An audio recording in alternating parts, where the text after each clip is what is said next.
Komunikasi merupakan kegiatan yang sangat dominan dalam kehidupan sehari-hari. Namun, tidaklah mudah memberikan definisi yang dapat diterima semua pihak. Indikasi bahwa manusia adalah makhluk sosial, yaitu adanya interaksi manusia dengan manusia lainnya. Hal ini dapat menunjukkan bahwa setiap individu memerlukan bantuan dari orang lain di sekelilingnya. Dari lahir sampai mati, seseorang cenderung memerlukan bantuan dari orang lain, entah itu kepada keluarga, saudara, maupun teman-temannya. Menurut Terry dan Franklin, komunikasi adalah seni mengembangkan dan mendapatkan pengertian di antara orang-orang. Komunikasi adalah proses menukar informasi dan perasaan di antara dua orang atau lebih, dan penting bagi manajemen efektif. Komunikasi bisnis. Komunikasi bisnis merupakan salah satu ilmu cabang komunikasi. Berikut beberapa ahli seperti Krizan, Priyatna, dan Rosenbach mempunyai pendapat terkait pengertian komunikasi bisnis. Berdasarkan penelitian beberapa ahli, dapat dibuat kesimpulan, komunikasi bisnis adalah proses interaksi individu lainnya dalam lingkungan atau suatu organisasi bisnis untuk mencapai suatu tujuan dalam melakukan kegiatan yang menghasilkan keuntungan. Baiklah, di sini saya akan menjelaskan tujuan komunikasi bisnis secara umum. Apa itu tujuan komunikasi bisnis secara umum? Nah, tujuan komunikasi bisnis secara umum adalah untuk mendukung kelancaran operasional dan pencapaian tujuan organisasi. Lalu, tujuan komunikasi terbagi menjadi beberapa berikut. Untuk yang pertama, menyampaikan informasi. Nah, jadi untuk memberikan informasi yang jelas kepada pihak internal seperti karyawan dan manajemen, adapun untuk yang eksternal, lalu untuk menyampaikan ke klien, mitra, atau investor. Nah, yang kedua ini ada mempengaruhi atau membujuk pihak lain, di mana tindakan tertentu seperti membeli produk, menyetujui proposal, atau mendukung kebijakan. Nah, untuk yang ketiga, membangun hubungan atau memelihara hubungan secara profesional dan baik dari berbagai pihak termasuk pelanggan, rekan bisnis, dan karyawan. Nah, dan yang keempat ini ada untuk menghindari atau menyelesaikan konflik, seperti menyelesaikan kesalahpahaman.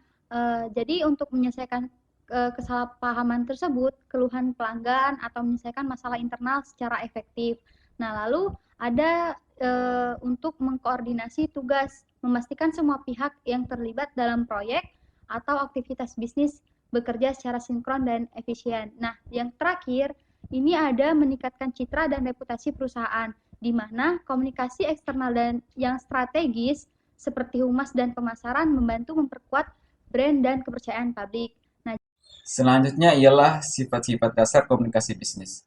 Sifat-sifat dasar komunikasi bisnis dibagi menjadi dua, yaitu yang pertama komunikasi verbal dan yang kedua adalah komunikasi nonverbal. Apa sih pengertian dari komunikasi verbal dan komunikasi nonverbal itu? Nah, yang pertama, komunikasi verbal. Komunikasi verbal ialah penyampaian pesan melalui kata-kata atau bahasa maupun ditulis. Tujuannya adalah menyampaikan informasi secara jelas dan langsung dalam konteks profesional. Nah, dan yang kedua, komunikasi nonverbal. Komunikasi nonverbal ialah penyampaian pesan tanpa menggunakan kata-kata atau bahasa, melainkan melalui gestur tubuh, ekspresi wajah, maupun nada suara. Oke, selanjutnya kita akan membahas tentang jenis-jenis komunikasi verbal. Komunikasi verbal itu ada dua, yaitu verbal tertulis dan verbalisan. Verbal tertulis itu adalah komunikasi yang disampaikan secara tertulis, baik cetak maupun digital. Contohnya email dan chat. Nah, selanjutnya kita akan membahas tentang verbalisan. Verbalisan itu adalah komunikasi yang dilakukan secara langsung. Contohnya, percakapan yang dilakukan secara tatap muka, diskusi kelompok, dan seperti yang saya lakukan sekarang adalah termasuk salah satu contoh dari verbalisan. Terima kasih.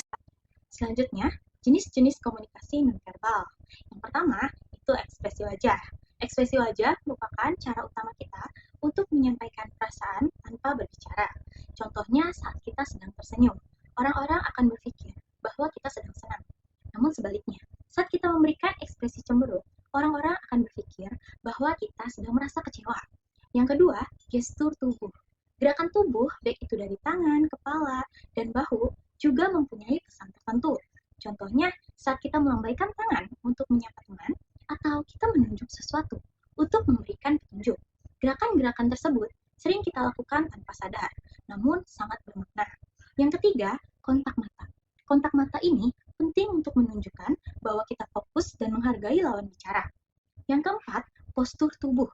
Cara kita berdiri atau cara kita duduk dapat mencerminkan sikap kita. Saat kita bersikap siap dan tegap, orang-orang akan berpikir bahwa kita percaya diri. Namun, saat kita memberikan sikap sedikit membungkuk atau terlihat lesu, orang-orang akan berpikir bahwa kita tidak percaya diri dan kurang bersemangat.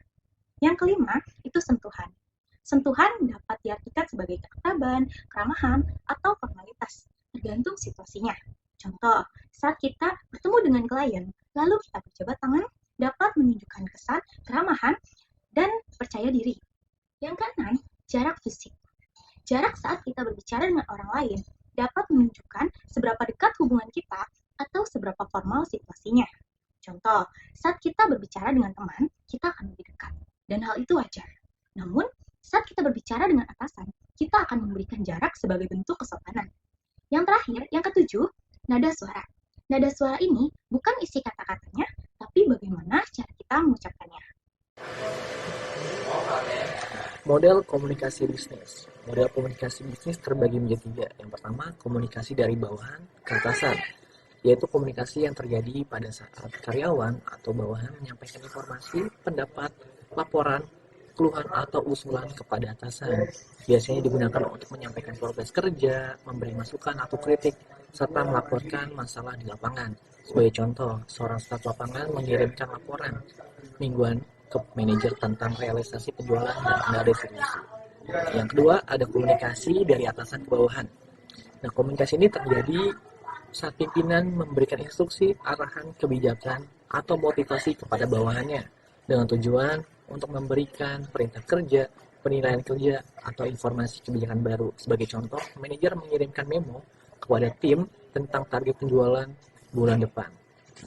Dan ketiga, ada komunikasi lintas saluran, yaitu komunikasi yang terjadi antar bagian, antar divisi, atau rekan kerja setara dalam organisasi. Juga mencakup komunikasi yang terjadi melalui berbagai media seperti email, chat, telepon, atau rapat. Biasanya terjadi antar bagian divisi seperti kayak bagian finance ke bagian accounting, atau bagian finance ke bagian pajak, atau bagian frontliner kepada pimpinan atau supervisor. Seperti itu.